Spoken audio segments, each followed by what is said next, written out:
Lines, lines, lines, terrifying lines. Wow. Opening weekend of Hallowfest just happened at Six Flags Over Georgia. It was jam-packed with amazing scare zones, shows, and food. But what do you know? The crowds are back at the park. I don't know about you, but my pre-pandemic mindset is happy about this because I miss the thriving atmosphere of having people at the park. We're going to discuss all this and more, covering all things about Hallowfest from opening weekend.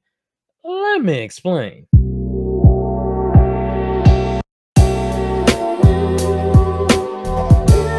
Hey guys, Miguel the annual Passholder here, back with a brand new video here today. As you all know, the Halloween season is in the air. It is back at Six Flags, and what we can take from opening weekend of Hallowfest is the crowds are back. Better yet, the atmosphere is back, thriving at the park. As mentioned, they have s'mores pits out at the park, which I like because they're utilizing the areas of the park as they appear to be mixing what works for holiday in the park and putting it at Hallowfest. Which, to be honest, it makes a lot of sense for the park to utilize some of these tactics because it makes sense if you think about holiday in the park. They lean heavily on the park being decorated with lots of shows, food, and atmosphere. Almost as if for Halloween you could call it Halloween in the park, just as if for Christmas time they call it holiday in the park. But anywho, one thing that I'm super excited about though, the haunted terror train is back at the park at Six Flags Over Georgia for Hallowfest. Train. Tonight we're going to take a tour through Chatsworth, where we will just go by the outskirts of the long-condemned city of Bloodtown, and as we do, I will tell you some of its horror stories.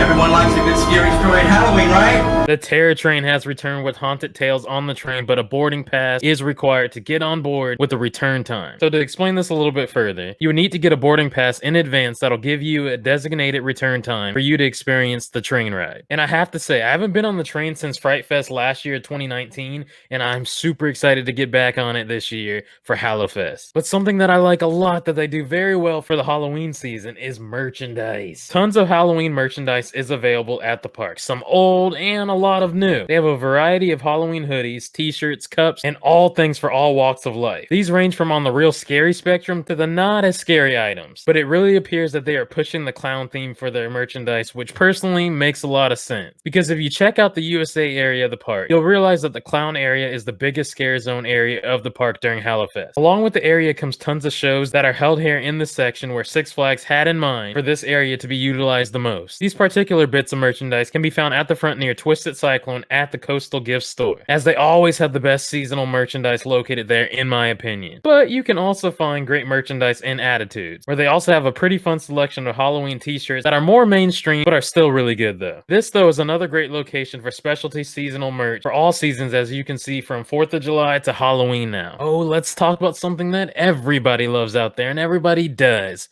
They eat. The food offerings for this year at Six Flags Over Georgia for Hallowfest 2020 are really nice. Six Flags is offering tons of specialty foods for the Halloween season more than usual. They're offering up Taki Zombie Nachos that can be found at Miner's Cookhouse. Also at the Old South Funnel Cakes, you can get yourself a Snickers funnel screen cake. Looks mighty delicious, and I cannot wait to try it myself. Ooh, believe you me, they have the Monster Chocolate Chip Cotton Candy Dippin' Dots at the Peachtree Square Dippin' Dots location. But don't get too frightened over there at JB Sports Bar and Grill, because they have the Scaracha wings that I guarantee you are terrifyingly tasty. Also at Peachtree Dippin' Dots, they have the Candy Monster. Ooh, sounds creepy. But nothing's more creepy than what's at the Monster Snacks, Promenade Snacks, and the Munchopolis Snacks, which is the Ghostly Grape Sprite.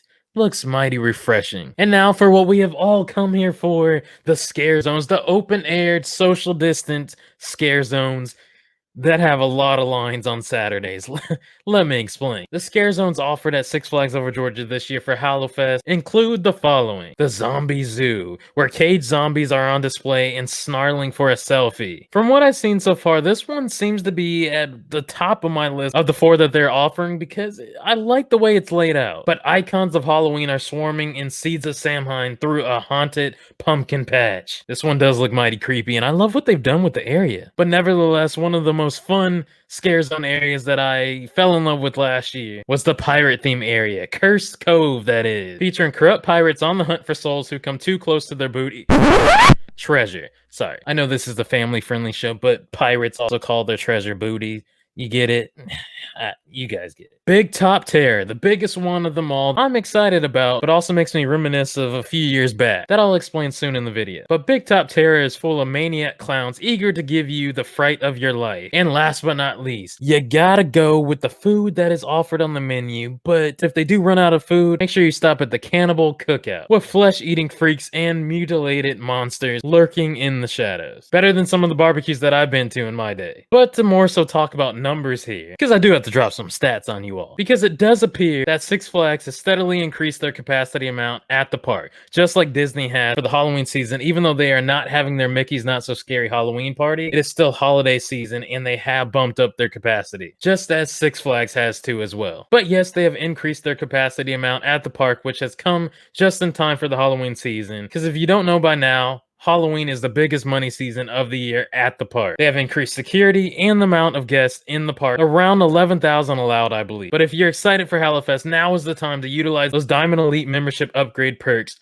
where you can use those flash passes to ride the ride, because especially on Saturday when it's super busy out. But overall, flash passes are a great idea for the event. Bring a jacket with you as well, in a bag, because it's getting a lot cooler, or feel free to pick up one of those nice Six Flags Halloween hoodies at the park that they are selling. But my thoughts on the park is, from what I've seen, is that it looks amazingly beautiful. Or bootiful. Get it? Boo-tiful? I don't know. But back to my spiel is that the park looks really beautiful with a whole lot of theming to make up for not having any houses this year due to the pandemic. But Six Flags has done a great job. Even at Six Flags Fiesta Texas has done a dynamic job with the new edition of Hallowfest. And more Six Flags parks will also be hosting Hallowfest at their individual parks around the country. And I can't wait to see how those go for them. But I must say that Six Flags should definitely keep a lot of what they've done for Hallowfest, and definitely add it to the typical Fright Fest plans when the Six Flags chain does go back to the normal Fright Fest event for the Halloween season. Man, I am loving the clown theme though. With the clown stage, it gives me a lot of carnival vibe from years past. But keep it up though, Six Flags, because as advertised, more so for Six Flags Over Georgia, because Hallowfest will be the biggest Halloween event of the year.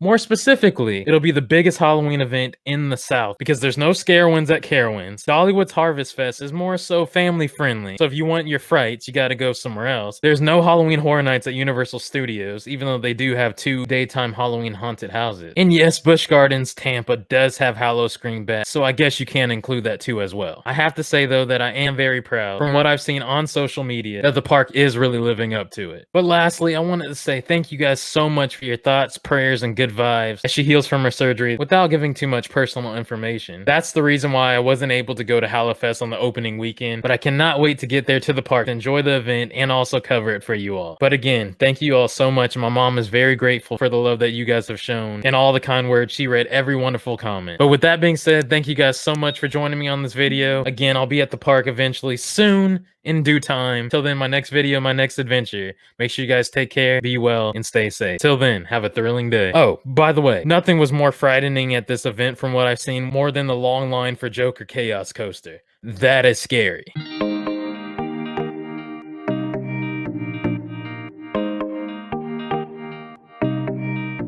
So if you enjoyed the video, you can support the channel via Patreon, where we have all new live streams and exclusive content and giveaways that are dedicated to the patrons on the exclusive Miguel the Annual Passholder Patreon page. And also, if you like looking nice, you can support the channel via our merchandise shop at annualpassholder.shop. You can find amazing t-shirts and hoodies, such as this one, that you guys can purchase for the low. And feel free to hit that subscribe button and turn it from red to gray, and like this video if you enjoyed yourself. I'll see you guys next time. Thank you guys so much, and have a thrilling day.